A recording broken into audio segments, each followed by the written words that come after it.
1989年5月12日，美国加利福尼亚州，一切都显得平淡而寻常。晨光缓缓铺满大地，微风轻拂街巷。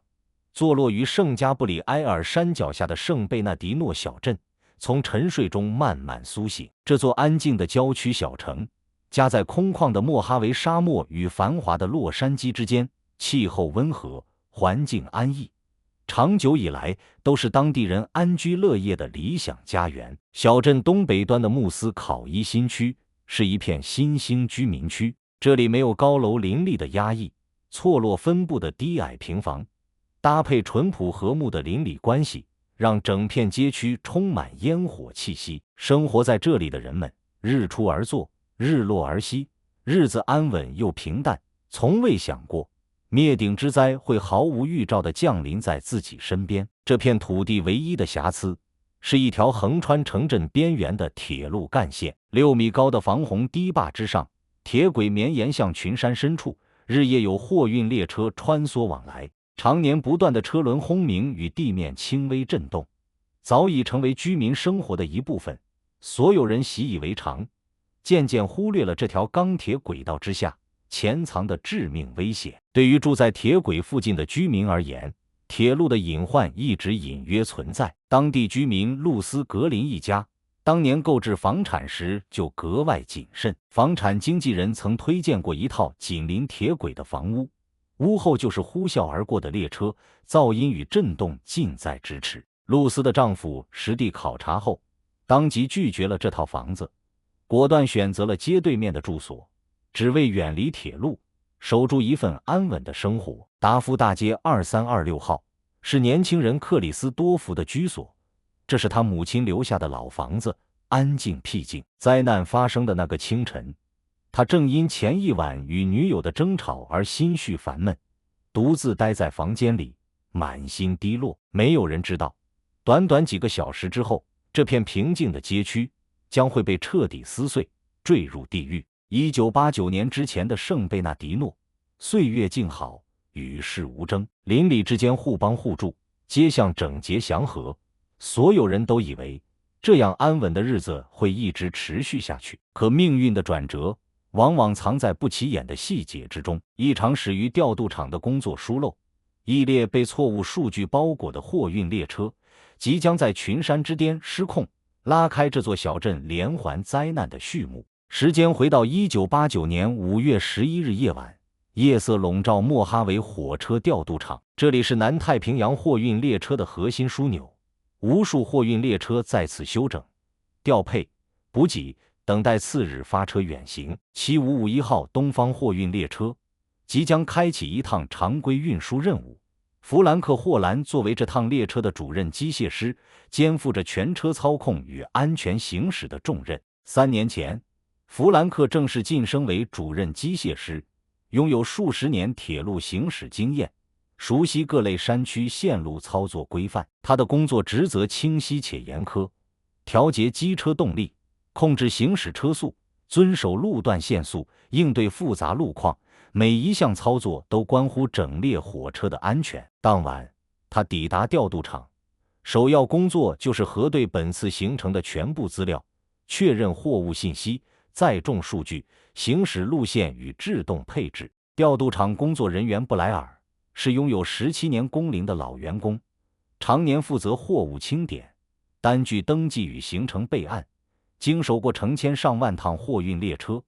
看似经验丰富，却在这一刻埋下了致命隐患。两人简单对接工作，布莱尔将通行许可、货物清单、行驶路线全部整理完毕，递到弗兰克手中，告知一切准备就绪，可以正常发车。纸面单据上的数据成为了整场灾难的导火索。资料标注：7551号列车需要牵引69节车厢，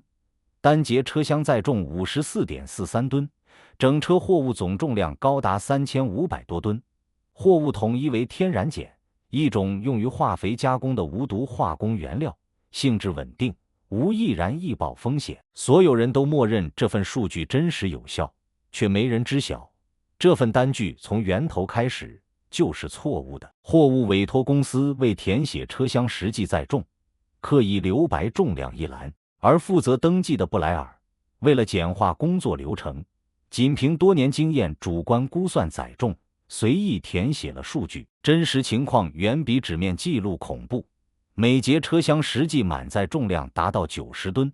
单节车厢足超载36吨，69节车厢叠加计算，整列火车额外负重接近2500吨，相当于多增加了6架喷气式客机的重量。列车实际总载重接近6000吨，远超机车设计承重与制动系统的承受极限，而全车所有工作人员对此一无所知。拿到错误数据的弗兰克，按照单据标注的载重，规划全程行驶方案。本次运输目的地是洛杉矶附近的希克尔顿，整条路线最危险的路段就是翻越圣加布里埃尔山脉，穿越全美知名的危险路段卡洪山口，随后开启长距离、大坡度的连续下坡行驶。为了应对高山下坡的巨大负荷，弗兰克提前申请辅助动力支援。调度中心为列车配备了6台联动机车，4台机车位于车头，2台辅助机车挂在车尾。列车长埃弗雷特协助操控车头机车，刹车手艾伦负责前部制动操作，尾部机械师希尔与刹车手罗伯特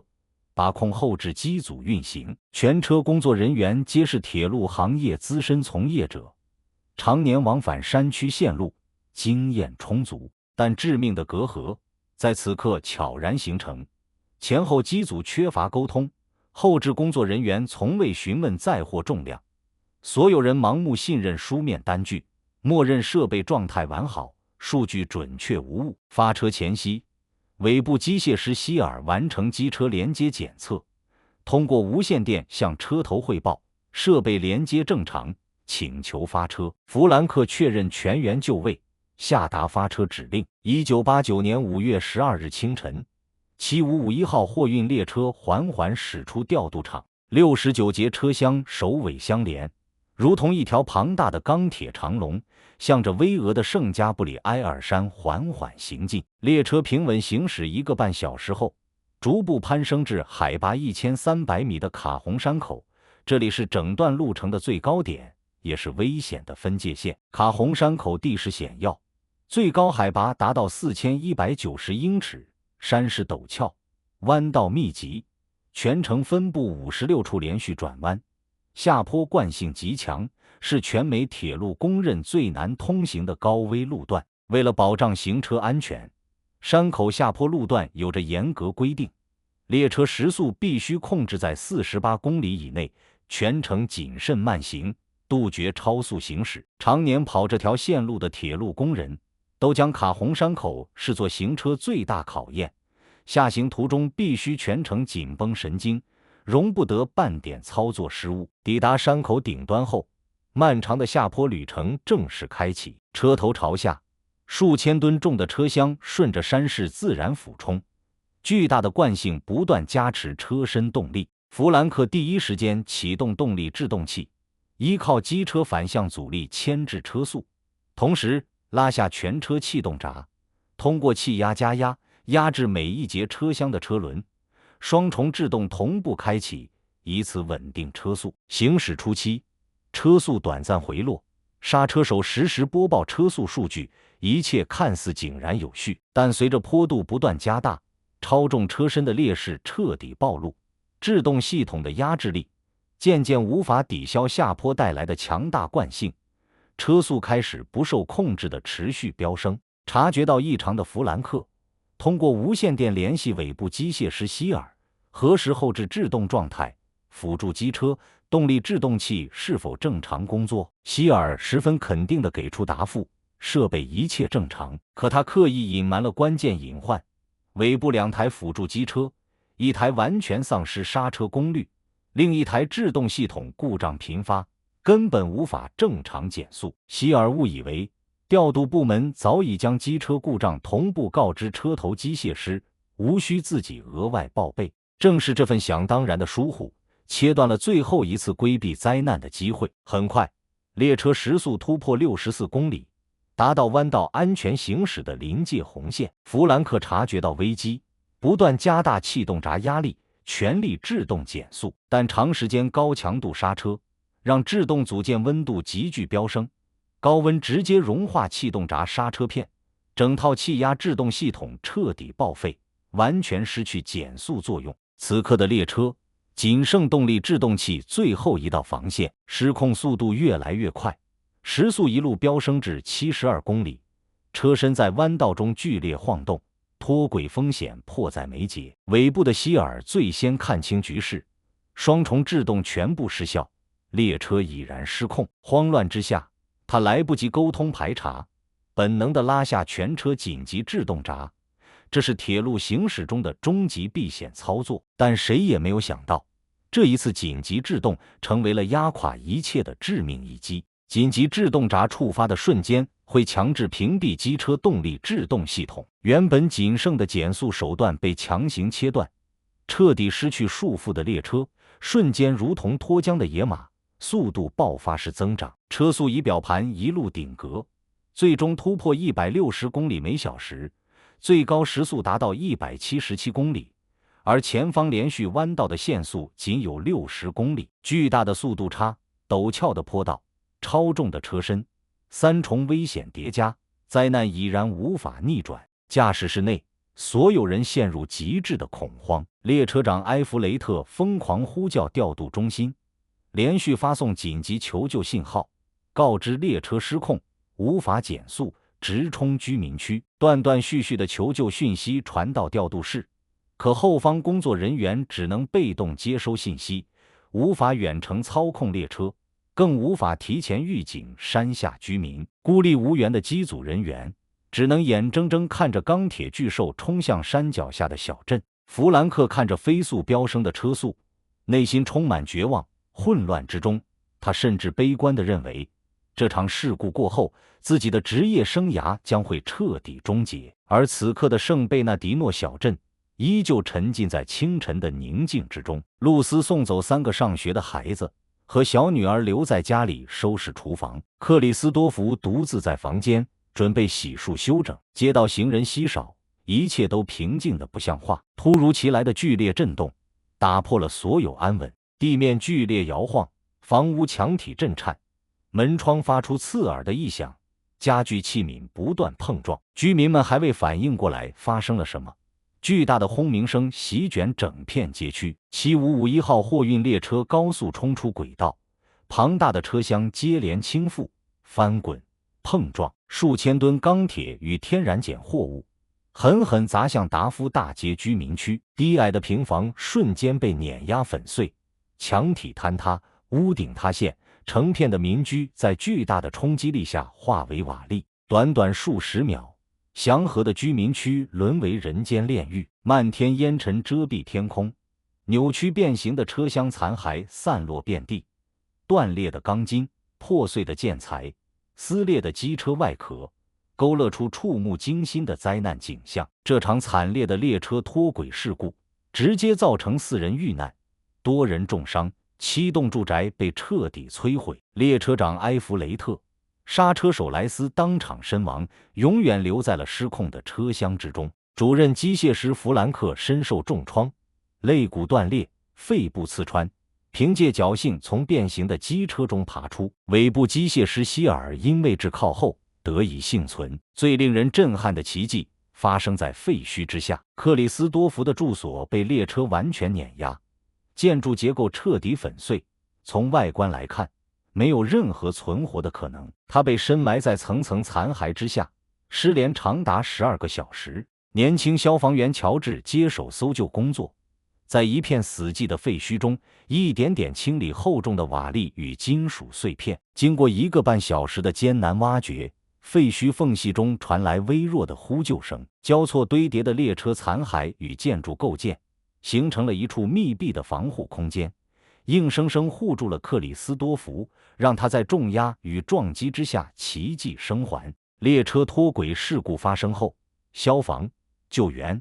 医疗、市政多部门联动，紧急疏散周边居民，划定危险区域，全力搜救幸存者，清理现场残骸。所有人都以为这场浩劫已经落幕，小镇只需要慢慢修复创伤，就能重回平静。然而，谁都没有察觉，废墟之下还埋藏着另一颗致命的定时炸弹。铁路沿线地下2米深处，铺设着一条直径14英寸的高压燃气管道，隶属于卡尔内夫管道公司。这条管道承担着320公里范围内的能源输送任务，为拉斯维加斯城区、沙漠民用设施、沿线军用基地供应高压燃料，战略价值极高。管道内部常年储存大量加压可燃气体，一旦破损泄漏，极易引发爆炸与大火，破坏力不堪设想。事故发生第2天，现场清理工作正式启动，破碎的机车、变形的车厢被陆续拆解清运。2天之后，所有列车残骸全部撤离现场，但车厢散落的数百吨天然碱原料，大面积覆盖在地面，死死压住地下管道，遮挡了检测区域。管道公司为了尽快恢复通行，简化检测流程，简单清理表层原料，粗略开挖数个检测点，进行浅层目视排查。工作人员仓促判定管道完好无损，无破损，无泄漏，隐患彻底解除。殊不知，在重型机械清理残骸与原料的过程中，装载机、除更机的硬化钢机械齿反复刮擦，挤压地下管道外壁，留下了大量隐蔽的凹痕、深沟与细微裂口。这些损伤隐藏在土层之下，肉眼难以发现，却彻底破坏了管道的结构稳定性。为了降低爆炸风险，工作人员抽取了数百桶管道内的燃料，缓解内部高压。但整条管道线路漫长，储量庞大，无法在短时间内完全排空。加之管道分区自动安全阀早已长期失灵，无法紧急切断分段气源，致命隐患始终没有根除。4天之后，受损铁路快速修复通车，高压燃气管道恢复正常运行，一切看似回归正轨。当地居民强烈要求永久关停高危管道，保障居住安全。可远在拉斯维加斯的民众极度依赖这条能源供给线，在多方利益博弈之下，危险的管道被保留，潜藏的危机被刻意掩盖。短暂的平静持续了13天。1989年5月25日，一场突如其来的暴雨席卷圣贝纳迪诺，雨水顺着地面缝隙不断渗透地下，慢慢进入燃气管道的细微裂口。在雨水压力与地质变化的作用下，高压燃气开始缓慢泄漏，不断在地下积聚。爆炸发生的前一晚，居民露丝就已经闻到空气中弥漫着刺鼻的煤气味，察觉到异常的他及时提醒家人警惕。但管道公司多次公开保证，设施安全无虞，不存在泄漏风险，盲目信任让居民放松了警惕。暴雨过后，灾难再度爆发，毫无预兆的巨响划破天际，地下燃气管道瞬间破裂，高压燃料喷涌而出，玉明火瞬间引燃，100米高的火柱直冲云霄，滚滚黑烟遮蔽天空，高压燃气喷射的轰鸣声如同喷气引擎一般震耳欲聋。大火以破损管道为中心，快速向四周蔓延，连片的房屋被瞬间点燃，木质民居快速碳化坍塌，路面金属构件在高温下融化变形，整片街区沦为烈火炼狱。消防队长艾伦·辛普森带队紧急赶赴现场，面对失控的火势，所有人都倍感无力。消防员尝试启动紧急安全阀切断气源，可早已失灵的阀门完全无法闭合。近200万升高压燃料持续不断燃烧，大火肆虐整整7个小时，才在持续扑救下逐渐熄灭。这场突如其来的燃气大火再度夺走2条无辜生命，多人重度烧伤，11栋房屋被彻底焚烧殆尽。短短13天之内，列车脱轨，燃气爆炸2场灾难接连爆发，圣贝纳迪诺小镇共计6人遇难，18栋住宅彻底损毁，无数居民流离失所，心里留下永久创伤。双重灾难过后，美国国家运输安全委员会组建专项调查组，结合列车黑匣子数据、现场残骸检测、管道破损鉴定、工作人员笔录，全方位拆解事故真相。列车黑匣子耐高温、抗高压、防腐蚀，完整记录了行驶全程的速度、制动压力、阀门状态、动力参数。数据清晰显示，列车脱轨瞬间时速高达177公里，远超山口弯道60公里的限速标准。全程制动持续过载，气动闸高温融化失效，紧急制动误操作锁死动力系统，多重失误叠加，造就了失控惨剧。而整场悲剧的核心根源是一连串人为疏忽与失职。货运方拒绝提供精准载重，工作人员凭经验随意估算数据，造成整车严重超载。机车制动故障隐瞒不报，前后机组信息断层，下坡路段操作失误，紧急制动酿成反效果。灾后现场野蛮施工，损伤地下管道，管道公司排查敷衍，漠视隐蔽损伤，安全设备长期失修，应急系统全面瘫痪。没有不可抗拒的天灾，没有突如其来的意外，每一场灾难都是微小疏忽不断累积的必然结果。只要任何一个环节坚守规则，认真复核，严谨排查，如实报备，这场双重浩劫就完全可以避免。最终调查报告公正客观，没有追责机械师弗兰克。调查小组认定，弗兰克全程操作符合行业规范，在错误载重数据、设备故障、信息闭塞的多重误导下，他的判断与应对合乎情理，事故追责与行业整改同步落地。卡尔内夫管道公司因安全排查失职、隐患处置不当，面临巨额诉讼，最终以庭外和解的方式承担全部民事赔偿。填写错误单据的布莱尔未被刑事指控，却终身背负心理愧疚。南太平洋货运公司全面整改，修订运输硬性规定，凡是无精准载重证明的货物，一律按照车厢最大荷载计算，杜绝估算填报。同时，美国政府出台全新安全法规，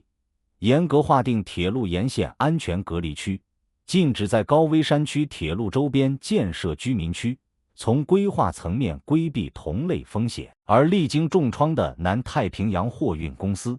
在接连的事故与诉讼压力下，最终宣告解散。岁月缓缓流逝，灾难的硝烟渐渐散去，但伤痛永远刻在了圣贝纳迪诺的土地上。饱受惊吓与创伤的受灾家庭纷纷搬离这片噩梦之地，远离铁轨与高压管道，再也不愿回望这段黑暗记忆。时至今日，卡洪山口的货运列车依旧日夜呼啸下山，轰鸣声响彻山谷。那条曾引发大火的高压燃气管道依旧保持运行，维系着远方城市的能源供给。小镇没有修建纪念碑，没有文字记录这场连环浩劫，仿佛这段惨痛的过往被刻意淡忘。但1989年圣贝纳迪诺的双重灾难，永远是安全领域最深刻的警示。一次敷衍的工作估算，一次心存侥幸的隐瞒，一趟流于形式的安全检查，一回慌乱失措的错误操作，看似微不足道，却能轻易击穿所有安全防线。生命从无重来的机会，安全从来没有侥幸可言。所有漠视规则、敷衍履职、放松警惕的行为，终将会在未来的某一天，以最沉重、最惨烈的方式付出无法挽回的代价。这座被2场炼狱级灾难洗礼的小镇，用6条鲜活的生命，为整个时代敲响了永久的安全警钟。